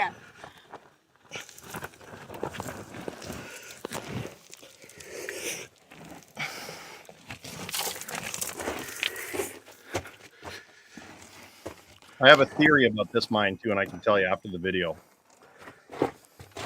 This is wild. 2,000 feet of tunnel on this mine, all hand dug. It's crazy. My mind is just blown right now. Like, what? Yeah, 80 degrees underground. It's just crazy.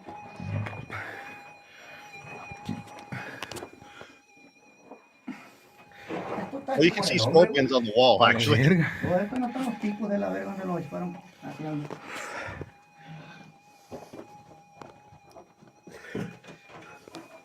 Like the level of trust that you have with your team down there is incredible. I mean, because this is just like, you're not gonna just go down any tunnel. It's amazing, Dave. See, Beautiful. this is just like my mine in California. Really? Almost exactly. It's similar, very similar. Yeah, look at the quartz. Oh man. Look. This is a real interesting. Oh, man. That's quartz. Beautiful. That metal detector, yeah. That's a Look good. at the quartz in here. No, this is it's a very crazy job. Yeah, this is all hand dug. Hey Dave, Look at, hey, Mira, holy look at the camera. fuck. Camera. Dave. What the Woo. Hey, hey, hey. Hey. You wait. Gambusinos. Wait, don't. Oh, sorry. No, me first. Okay. You wait to see Okay. this is cool. Oh, the video Oh, ended. it ended. So much fun. So much fun. There was over a foot thick chunk of quartz in there. So I have a theory about this particular spot. It's probably 500 or 600 years old and all hand dug. And it's a really interesting area. It's my theory on this is that the material that was hand dug, it's a breccia and it's on top of an old ancient seafloor, because when you go in, you can see that they were right above the seafloor that got pushed up. There's seashells and phosphates and everything else. And then there's this random conglomerate that's solidified into rock. My theory is that all of this stuff that's on top of this old ancient seafloor is from when the Chicxulub meteorite hit and it jettisoned millions and billions of tons of material. You know, it created the huge crater in the Gulf down of Mexico, and all of this stuff, I think it just got thrown like 150 to 180 miles out to where we're at, and then it all came down, landed on top of what was already there, and then it solidified into a metamorphic type breccia or metamorphic rock, because there are no continuous veins of quartz. There's granite, there's obsidian, there's chunks of quartz, there's some rounded off rocks, there's sharp rocks. It's wild shit, and there's over 2,000 feet of tunnel, but I can't see anything definitive that they were chasing. I think that there was just, gold got deposited when all this shit got jettisoned out of the ocean 65 million years ago, which was the demise of the dinosaurs. Interesting. Yeah. So what I guess this mine that you own down there, like what is it? There's crystallized gold there then, correct? In one area we are getting crystallized gold. We've been finding that recently, and then in the other area it's all nuggets. Okay. Yeah. Because that's your primary thing. Because I was kind of wondering, like, is that what prompted you to go there then, with the crystallized gold? No, just I hooked up with Joel. Joel. He's in the video, and then some other. He's the guy that reached out to me probably a year ago. He'd been following me on Facebook for 6 years, and we talked a little bit back and forth, and I finally had him fly out to meet me in Tijuana. I was down there with my best friend Danny. And I said, I want you to be here when we meet this guy, just to make sure he's the real deal. Within 2 seconds of meeting him, I knew he was the real deal. There's just there is no faking there's just not enough. You like immediately within 2 seconds, when we drove away from that first meeting with him, I said to Danny in the car, I said, he's the real deal. And he goes, I can tell. And Yeah, Danny yeah, yeah. hasn't really been prospecting yet, but Danny, he's down there right now. He's away from his wife and his daughter, and he's on the project, and he goes for a month at a time and then goes back to Tijuana. But, Danny's down there, and he found his very first piece of gold with a metal Oh, detector. And, nice. he's now a Gambosino too. He says, I can't stop thinking about gold. He got look the at, gold fever. look at Camo. He's so excited. He's like, Oh, he's so cute. it's dinner time. So yeah, So he's my headrest always. So I did have one question. So I was kind of going through your story. So I know, like, when you were 11, you found 5 nuggets of gold, and you got into prospecting, and then there's sort of a gap, as far as you got into gold and whatever. But I saw that you owned like a pawn shop. I did. Was that just like more so that you could maybe find like gold, or like to have funds to go find gold, or like what? Yeah. How did that fit in? Well, it's just, it's all part of it is, when I started buying and selling gold 26 years ago, I didn't really have a good way to source gold. And I started buying gold from American Coin and Vault in Spokane, and I met a guy named Bill Graham, became super great friends. And I remember one of the things that he said to me is, and this, I still live by this adage. He said, a fast nickel is better than a slow dime. And so when people say, well, Dave, you've got the best prices, how come you sell stuff for so cheap and your paid are so good? And two reasons. One, I want people to get a fair value for their dollar. And two, a fast nickel is better than a slow dime. So I'm like always, buying and selling gold to be able to pay the bills for those dry spells that I have. To make it as a full-time gold miner, just mining, it's probably easier to become the next Van Halen or the next David Lee Roth than it is to be successful as a gold miner. And so, I've just got my fingers in every aspect of the gold industry that I can. And so opening a pawn shop was a way to, buy gold, make a fast nickel is better than a slow dime. And I would pay more for scrap gold. And I became a refiner, and, I never stopped prospecting for gold nuggets and metal detecting for gold and dredging and panning and traveling all over the place. So a pawn shop was just a vehicle for me to, have an extended income beyond the gold mining. And so the one thing I was reading about too is, you kind of had some advice. So if someone, say, comes across some gold and for whatever reason they want to sell it, what sort of advice do you have for them for that? Well, there is the very first piece of advice that I'm going to give, and I'll have some people that'll argue with me, but if you find a rock that has gold in it, or that you think has gold in it, do not crush it and pan it. I see so many people on so many of these Facebook groups say, crush it and pan it, crush it and pan it. Well, guess what? This piece here, you could hardly see any gold in it whatsoever. The only thing you could see was this little tip on the end. It was solid rock.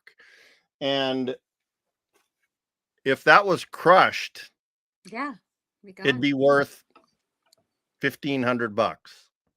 But as that specimen, it's worth astronomically many, many, many times more than that. So Wow. do not crush your rocks. Get someone that knows what they're talking about to look at it. Do not take your gold to a jewelry store. Do not take your gold to a pawn shop, even though I owned one. You want to talk to someone that specializes in natural forms of gold. Okay. Jewelry stores, there are some smaller jewelry stores where you may have, in a gold barren area, like in Alaska and northern parts of British Columbia, there are jewelry stores up there that will, treat you properly with that. There's a place in Placerville that I go see him all the time, and he pays gold miners fair because he specializes in raw forms of gold. So there are some places that are reputable, but a lot of, the old adage was, take it to a jeweler, let them tell you. But, Right. there's not many jewelers nowadays that specialize in natural nuggets and rare forms of gold, particularly if it's in the host rock or it's in a rock.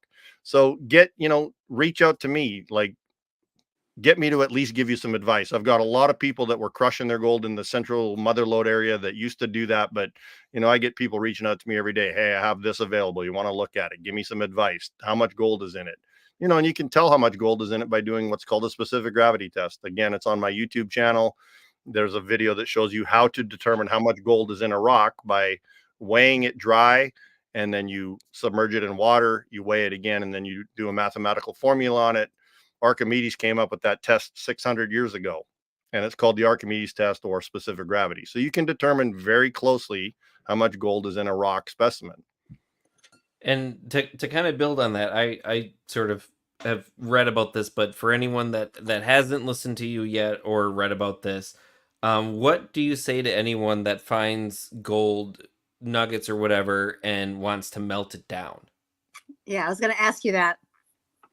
You're going to have, so once you melt it down, you're going to have an unknown quantity of gold, because gold is never pure in nature. So when you melt it down, if it's got 15% silver in it, you've got 85% gold bar with a little bit of other impurities in it.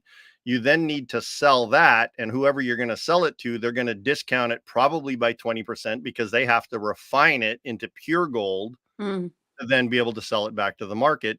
And you destroy the natural value of gold nuggets and gold dust. For example, there's a theory, again, this is a theory, is that only 5% of all the gold on the planet has ever been mined since the beginning of mining. And only 5% of the 5% is in the form of visible gold. Most of the gold that you see in jewelry or in coins or bullion is large mining companies that are, running these massive trucks. They're crushing thousands of tons of rock. For example, in the Carlin Trend, which is in northern Nevada, they produce most of the gold in the United States. It's one of the biggest gold producing areas in the world, actually, but for sure in the United States. They don't see any visible gold whatsoever. It's all microscopic gold. So what they do is they do crush their rocks, because it's what's called finely disseminated gold. And then they'll leach the gold out of the crushed up rock. They'll crush it up into the, powder, like the, consistency of flour. And then they'll use different leaching methods. Like you see when you're driving through that area, you drive north of Winnemucca over to Ely, Nevada, you're going right through that area.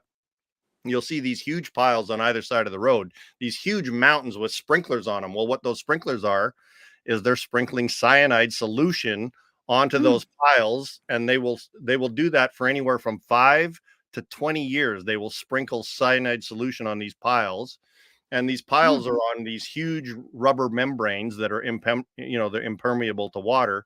And what will happen is those solutions will then go over to the plant, where they will run it through what's called carbon and pulp process to pull the gold out of the cyanide solution. And the other thing about cyanide, people think it's radically dangerous. It's not. Sunlight breaks cyanide down super quickly. Within a day, cyanide becomes inert from sunlight. So it's not all this harmful, hazardous thing that people think about. And, there's very strict regulations that mining companies have to abide by. They wouldn't get permitting if it was destroying, the environment. So, yeah, don't melt your gold. It's more valuable. That makes sense, because I always wondered why people who collect gold, why they don't melt it. And now I get it. I never really understood that. More. Yeah. Once you melt it down, it still has to be processed from there. Like it's not pure gold at that form or at that point. Yeah. And there's something else I listened to also that I think you said it can lose weight because of the fumes, and also the fumes aren't very good as well. Well, that's the other thing. Yeah. So when you find natural gold nuggets, they have a little bit of dirt on them. And, when you melt gold, you lose anywhere from 1.5% to 10% of the weight when you melt it. And if you melt it too hot with an oxyacetylene torch or in an induction furnace, it will fume off some of the gold. So you will lose some of the weight. Whereas I buy gold, even if it's dirty, I'll buy it the way it is, and I pay you more than the purity of it, because I have a voracious appetite. Like I have, I don't know how many customers, 30 or 40,000 pay dirt customers. And we do hundreds of bags a day sometimes, during the, the time when we were all not allowed to go outside. There were days where we were doing 200 bags of pay dirt a day. Dang, that's crazy. Yeah.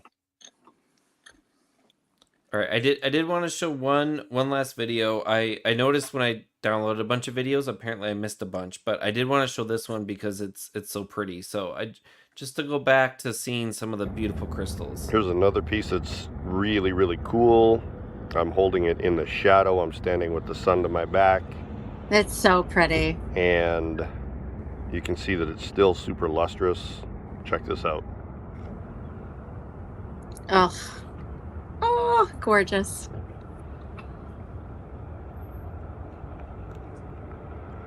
Yep. You ever seen anything so crazy? Beautiful luster. Looks like a dragon to me. It does. All See that the happened dragon on head, that the was eye up lost here with where water. my forefinger is. Yeah. Flip it over. It's a dragon head the other way as well.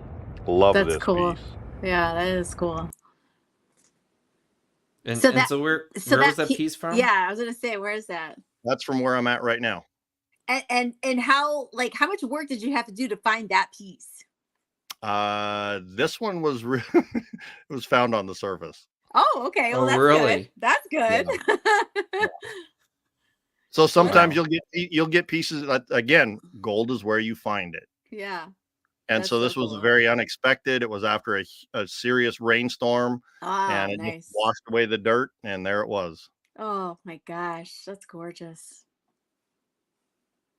Wow. Yep. So I'm hoping that's what's in the ground tonight when I go back down there. Yeah. So how long have you been mining at this mine that you're at right now? About a year. Oh, that's it? So you Yeah. got still a lot more to uncover. Oh yeah. No, Wow. there's but again, like 6 months haven't found a thing, not a speck. When Nothing. when do you decide you've tapped out on a certain location? I don't. Okay. The only reason I'm not mining at the Colorado Quartz anymore, we did shut it down, is last February when we had a 5-foot snowstorm one night. The house collapsed. My roommates were in the house. I was on my way to Mexico, and I got a call at 2:00 in the morning. I was in a casino in Tucson, and they're like, the fucking house just fell down. I'm like, what? Like they were and so the house fell down, and then 2 weeks What? later, yeah. So the house collapsed while they were sleeping. That's And, crazy. It's still not totally rebuilt, but the guy that worked for me for years and years, he's been rebuilding the house for me. So we're almost completely rebuilt. But a couple of weeks later, part of the mine did collapse from the surface Oh. down to level 1. It didn't collapse it in a way that we can never open it, but for now I've shut that mine down. It's not going to be anytime soon that I'll actually go back there and reopen it up. I'd have to do probably $50,000 to $100,000 worth of work just to get it back up to MSHA safety standards and things like that. So there's nothing in the near future is going to have me reopen that mine. Okay. So that, in that case, it was just a Right, matter. safety issue, yeah. But here it's like, I'm just going to keep going until, something else calls me away from here. But I'm here for a while, That's good. even though we haven't found anything, and it's not cheap, $25,000 a month. Yeah. Yeah, wow. Well, Yep. I know you mentioned that you were getting your excavator back ready to go. So I know we're a bit past as far as when we said we'd be done, but Oh yeah. we'll let you get back to it. So for anyone that's interested in our next episode, we are going to be doing a live episode Yes. in Minnesota. Amber is going to be coming out to look for some Lake Superior agates. Yeah, it'll be and my first time ever hunting for agates and first time in Minnesota. So I'm super excited. yes, so it is That'll going be to be a awesome. really great episode. We're going to be interviewing Wayne Binsfeld, who does Wayne's World agates. If you haven't heard about Wayne, he's really cool. He does a lot of sort of agate inspired designs for stickers, but he also does just amazing carvings of agates. Yes. He does all I don't sorts think of I've seen anybody carve agates like he does. Incredible. Yeah, so we will see his collection of agates. We'll learn a little bit more about how he does some of his carvings, and then we're actually going to be out looking for agates. So tune in on May 1st at 8:45 Eastern for that. And if you want to learn more about some of the topics and things we discussed, you can look up Dave at goldbay.com. He's got pay dirt for sale and a whole bunch of other stuff. And with that, thank you, Dave, for your time tonight and answering all the questions. This was a lot of fun. But Yeah, it was wait, a lot of fun for sure. You know, I didn't know how it was going to go, and I didn't like. I was going to say, well, I hope I don't offend anybody, because a lot of times, like, there will be shit come out of my mouth. But when you say I'm right at home. It can't be as bad as my technical errors, so it's fine. Yeah. But before we go real quick, I do have to say one thing. So because this is a gold episode, I'm going to take this off. We had on our first episode Kayla Johansson. Yeah. Dave, are you familiar with her? Okay. Yeah, totally. So I don't know if I'll be able to take it off. You'll be able to see. But so Kayla, she does jewelry, and I don't know if you can see it or not. Yeah, I saw her jewelry on Instagram. It's killer. Yeah. So this is an agate with a gold nugget in the middle that she actually collected in Alaska. And so I've got some Kayla Johansson jewelry. So if anyone is ever interested in that, you can check her out at the peakingdough.com and purchase her jewelry there. It's absolutely gorgeous. It's Peking Dough on Etsy. On Etsy, okay. Yes, I do have she also has a really cool, I've actually got one, I need to get a longer chain for it, but she's got a really cool, like, hammer and shovel and in the shovel, she's got a little gold nugget. So she's got some really great gold nugget jewelry as well. Yeah, so if you are interested at all in having some gold nugget jewelry, definitely check out Peking Joe on Etsy. Kayla Johansson, gorgeous. I absolutely love mine. And if you want to hear some more geology discussions about gold, you can also go back to our season 2, episode 1 with Ellie Ringo, where we talked about some more of gold mining and also her experience on, I think it was frozen gold. Yeah. And that also prompts me for one more thing. So I recently revamped our YouTube channel to where I have things categorized by different niches within, like, rock hounding, collecting. So, like, if you are primarily somebody who focuses on finding gold, we have a section for, gold. Or if you primarily collect crystals, we have a section of all of our guests who collect crystals and agates and so on. So definitely check out our YouTube channel. If you're not subscribed, subscribe and enjoy learning from us. Yes. And just a reminder too to everyone, this episode the audio will be posted on Spotify, Apple Podcasts, anywhere you can get your audio podcast. This will be up on Sunday. So make sure to tune in for that, and you can re-listen to all of our fun stories while you're driving to your spot, maybe traveling to Mexico or looking for agates or whatever it is you're doing. Lots of agates in Mexico too. Oh yes. Don't get me started on Don't that. get me started, because in Chihuahua. And everything else, like, we just need a Mexico trip, okay? Yeah, Chihuahua. I've been invited out to the ranch out there. I've known them for a while. They actually own a pug too, so we hit it out right away. But yeah, they've been inviting me to come out and see that. So that's awesome. I haven't gone up there yet, but yeah, Mexico is just an absolute. It is not what most people see on Travel Channel and all that stuff. Mexico is super rugged, super mountainous, super remote. It is absolutely, it's mind-blowing how rugged. I need to get a trip out there. Crazy. Well, you guys have seen a lot of my pictures, like mountains and places that we've been and places that I'm continuing to go, and it's rugged and remote. Right. And it's not expensive to go out there either. So nope. It's on my radar. I fly from Sacramento to Guadalajara for $30. That's crazy. Stop. That's crazy. Oh my god. Volaris Airlines, man, annual pass. $30 from Fresno, Sacramento, Oakland, Reno, $30. Wow, that's insane. That's crazy. Yep. All right. So we're gonna sign out tonight. Peace out, everyone, and we'll see you in 2 weeks. All right, perfect. Bye everyone. Bye.